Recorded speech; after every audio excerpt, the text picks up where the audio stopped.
L'aéroport Nîmes-Garons reprend doucement vie. Depuis octobre, Ryanair dessert de nouveau Fès, au Maroc, une fois par semaine. Mais en raison de la crise sanitaire, l'État français a fixé un impératif. Les passagers doivent obligatoirement fournir un test PCR négatif, une mesure pour éviter la propagation du virus. Dans le cadre de l'urgence sanitaire que l'on traverse actuellement, et depuis le mois de novembre, nous devons nous assurer que les passagers qui rentrent en France en provenance du Maroc sont bien titulaires de tests PCR de moins de 72 heures.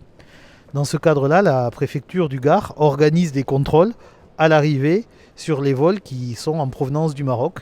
Et le cas échéant, si la personne n'a pas de test PCR de moins de 72 heures ou si c'est un test qui n'est pas PCR, nous procédons via l'association de la protection civile avec laquelle nous travaillons à un prélèvement et à la réalisation d'un test antigénique qui permet de réaliser un test à l'arrivée du passager sur le territoire français.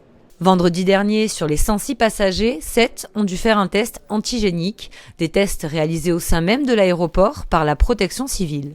Alors, les passagers qui se présentent ont tous réalisé des documents qui leur permettent d'embarquer, qui parfois ne sont pas des tests PCR. Ça peut être des tests antigéniques, ça peut être juste des certificats comme quoi les personnes ont été testées, mais la réglementation française est très carrée et très précise. On doit fournir pour entrer sur le territoire français un résultat de test PCR et pas une attestation simplement remplie par un médecin comme quoi il y a eu un prélèvement qui a été fait. Pour limiter le nombre de tests à l'aéroport, place à la pédagogie. La société Edeis a demandé à la compagnie d'être plus vigilante sur son escale marocaine. Si début novembre, 10% des passagers ont été testés, ce chiffre a été divisé par 2 en décembre. À noter enfin que sur l'ensemble des tests réalisés, une seule personne s'est révélée positive. Nous avons eu le cas pour le moment, une seule fois, un passager a été testé positif avec un test antigénique.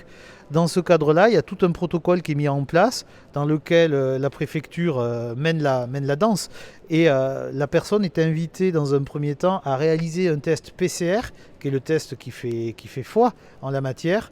Et cette personne est mise à l'isolement, soit à son domicile, soit dans une structure adaptée, dans l'attente du résultat de ce fameux test PCR, et elle suit un protocole sanitaire classique pour s'il s'avère que celui-ci est positif de nouveau.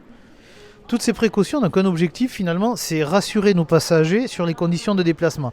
L'objectif, c'est aujourd'hui de garantir aux passagers qui vont prendre l'avion les conditions sanitaires optimales lors de leur déplacement et leur dire que se déplacer aujourd'hui, lorsque les contraintes étatiques type confinement et autres le permettent, ces déplacements peuvent être réalisés de la manière la plus optimale possible.